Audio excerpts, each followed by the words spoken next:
السلام عليكم ورحمة الله تعالى وبركاته. فيديو جديد.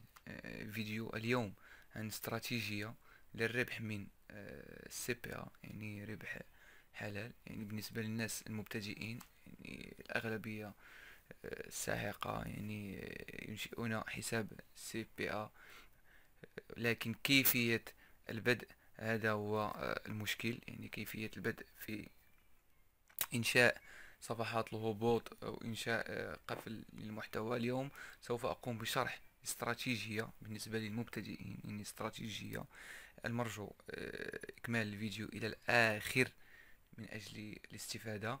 وإذا أعجبك الفيديو لا تنسى ولا تبخل علي بالاشتراك في القناة والضغط على زر إعجاب من أجل التشجيع. والآن مع الفيديو على بركة الله. أول شيء نقوم بالدخول إلى موقع سي بي أب ويلد، ونقوم بالدخول على الحساب الخاص بك.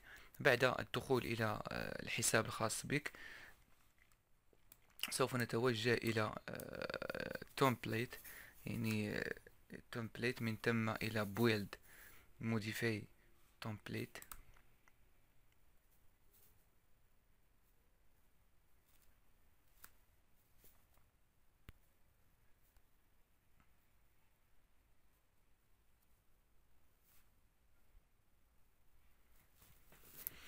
الآن سوف نقوم باختيار فايل لوكر من أجل إنشاء قفل محتوى خاص بك. نقوم بتسمية اللوكر، يعني اسم اللوكر الذي سوف تقومون بالعمل عليه. يعني هناك، يعني الموقع الذي سوف أشرح، هناك عدة كتب، يعني ليس بالضرورة العمل على نفس الكتاب. يعني هناك كتب عديدة في مجالات يعني مختلفة. أنا اخترت هذا الكتاب، يعني كاتس بوك، يعني كتاب يعني القطط. يمكنك اختيار كتب عن التقنية، كتب عن الطبخ. يعني هناك عدة كتب هنا، يعني من تسمية قفل المحتوى، يعني فايل نيم. نقوم بإعطاء اسم من أجل الملف، يعني training your cat، يعني الاسم الخاص بالكتاب الذي سوف أقوم بالشرح عليه. يعني كما قلت، يعني يمكنك العمل على كتاب آخر، يعني ليس بالضرورة العمل على نفس الكتاب. يعني لا أنت ستربح لا أنا سأربح. أنا فقط هذا فقط مثال، يعني من أجل شرح كيفية العمل على قفل المحتوى، يعني بالنسبة للناس المبتدئة. يعني هنا فايل سايز، يعني حجم الملف. يعني كل المعلومات ستجدونها في الموقع، يعني عندما تريدون تحميل أي كتاب ستجد كل المعلومات الخاصة بالكتاب. الآن save and preview. هكذا سوف يكون قفل المحتوى training your cat. عندما يضغط الزبون على download now، سوف تنبثق له يعني صفحة بالعروض التي تعمل عليها أنت. يعني يطلب منه إكمال أحد العروض من أجل الحصول على الكتاب. يعني عندما نقوم بإكمال كل وملء هذه المعلومات نتوجه إلى الكونتنت لوكر كي نقوم بإنشاء كونتنت لوكر خاص بنا، يعني من أجل العروض التي سوف نعمل عليها. يعني بعد الضغط على build modify locker نقوم باختيار human verification، يعني human verification. ثم نقوم بتسمية اللوكر الخاص بنا. يعني كما قلت أنا أعمل على كتاب القطط. يعني حاول أن تتذكر هذا الاسم، يعني كاتس أشفق، حاول تذكره، لأننا سوف عندما نقوم بدمج نقوم بدمج التمبليت التي قمنا بإنشائه، يعني القطط، سوف نقوم بدمج باللوكر الخاص بنا. يعني سوف نقوم الآن ضغط على جميع الإعدادات. وسوف نقوم يعني بتعديل الرابط، يعني من أجل الحصول على الكتاب. يعني كما قلت، فهذه استراتيجية حلال. يعني عندما يكمل لك أي شخص يقوم بإكمال، هذا هو الكونتنت لوكر الخاص بنا. يعني أي شخص يكمل لك العرض سوف يجد رابط لتحميل ذلك الكتاب. يعني يعني كما يقول، يعني خدمات متبادلة. يعني تعمل لي عمل وأنا أيضا أقوم بعمل نفسي. يعني تكمل لي عرض، وفي المقابل سوف تجد رابط لتحميل ذلك الكتاب. هذا هو الكونتنت لوكر الخاص بنا. يعني يمكنك التعديل على أي شيء. سوف نقوم بالتعديل على هذا الحرف، هذه الكلمة. يعني I am human, a human verification required. سوف نقوم بالتعديل عليها، يعني فقط إضافة كلمة كليك human verification أو complete one offer for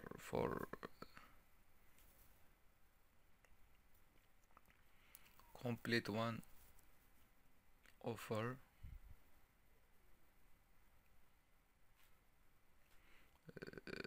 from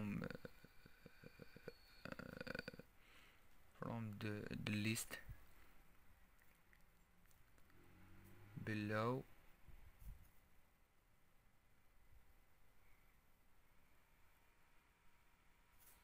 to download your free book. يعني فقط يعني أي نص من أجل جذب أو شرح كيفية يعني تحميل الكتاب. يعني يجب إكمال أحد العروض من أجل تحميل الكتاب. يعني بعد الضغط على بريفيو، هكذا سوف بريفيو سيف اند بريفيو، سوف نجد أن تلك الكلمة قد تغيرت. يعني قد تغيرت.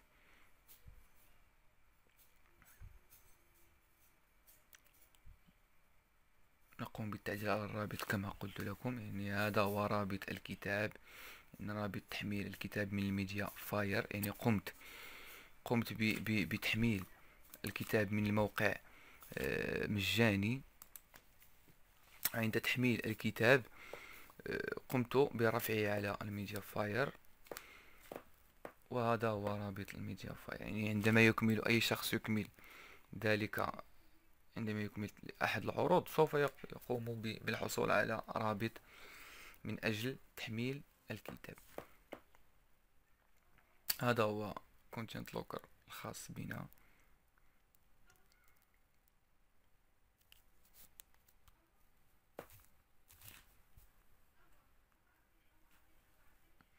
save and preview, save setting. اوكي. الآن نعود إلى التمبليت الذي قمنا بإنشائه. قفل المحتوى. نقوم الآن بالضغط على build link. تابعوا معي الآن. سوف نقوم باختيار content locker الذي قمنا بإنشاء ذلك الشيء. يعني الكونتنت لوكر الذي قمنا بإنشائه.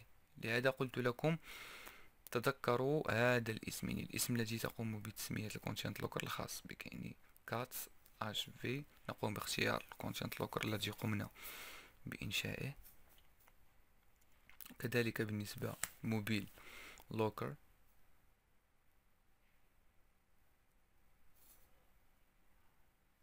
كاتس اش في.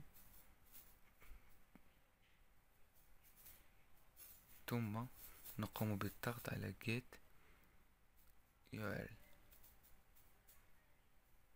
هذا هو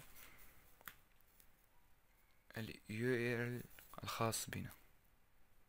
هذا هو الرابط الخاص بنا. نقوم بنسخه. الآن سوف نقوم بإنشاء صفحة هبوط خاصة به. يعني صفحة هبوط مجانية. يعني هذا هو الكونتنت لوكر الخاص بنا عندما يقوم بالضغط على الداونلود لود. هذا هو الكونتنت لوكر الذي يعني العروض التي تستهدف أنت. سوف تنبثق له لائحة بالعروض التي تعمل عليها. الآن سوف نتوجه إلى موقع جوجل سيت، يعني من أجل إنشاء صفحة هبوط مجاني. يعني عندما نتوجه إلى جوجل سيت نضغط على الرابط الأول. هذا هو رابط جوجل سيت. نقوم بالضغط على علامة زائد من أجل إنشاء صفحة هبوط خاصة بنا وبطريقة يعني مجانية. يعني بالنسبة لإنشاء صفحة هبوط هذا مثال يعني بسيط. يعني كل وحسب استطاعته. يعني هناك من يستطيع إنشاء صفحة هبوط أفضل من التي سوف تشاهدونها في الفيديو، لكن أنا أضع معك فقط مثال. يعني بالنسبة للناس المبتدئة والتي لا تعرف كيف يعني كيفية إنشاء صفحة هبوط أو كيفية إنشاء صفحة هبوط على مواقع مجانية أو شيء من هذا القبيل، يعني هذا الفيديو خاص بهم. يعني الناس المبتدئة، الناس التي ليس لها دراية كيف تقوم بالعمل. يعني سوف أدعكم مع هذا الفيديو البسيط عن كيفية يعني إنشاء صفحة هبوط يعني بطريقة بسيطة، وصفحة هبوط بسيطة لكن يمكنك العمل عليها.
عند الانتهاء يعني من إنشاء صفحة الهبوط الخاصة بك، يعني قبل يعني عمل مشاركة، يعني تقوم بآخر التعديلات. يعني الاسم الذي سوف يكون على الرابط الذي قمت بإنشائه، يعني رابط صفحة الهبوط.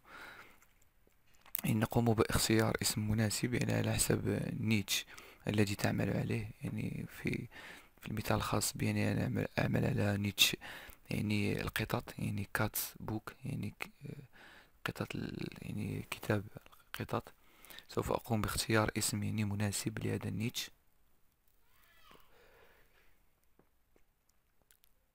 بعد الحصول على الاسم، يعني بعد اختيار الاسم الخاص، يعني نقوم بنسخ، يعني هذا هو الرابط، يعني رابط صفحة الهبوط التي قمت بإنشائها.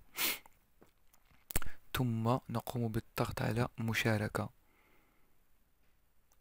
نقوم بالضغط على مشاركة، نقوم بالتجريب على الرابط يعني الذي قمنا بإنشائه، يعني على صفحة الهبوط التي قمنا بإنشائها، فتح نافذة جديدة ونسخ الرابط، عمل تحديث.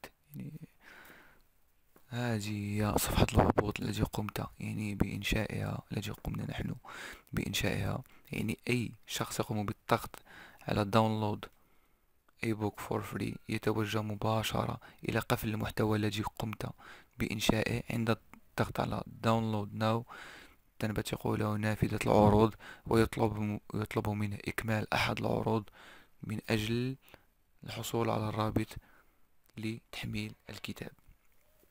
يعني كان هذا هو الفيديو، كان معكم أخوكم محسن. الاشتراك في القناة والضغط على زر الجرس ليصلك دائما آخر جديد. لا تنسى الضغط على إعجاب إذا أعجبك الفيديو ومشاركة، وشكرا إلى الفيديو القادم إن شاء الله.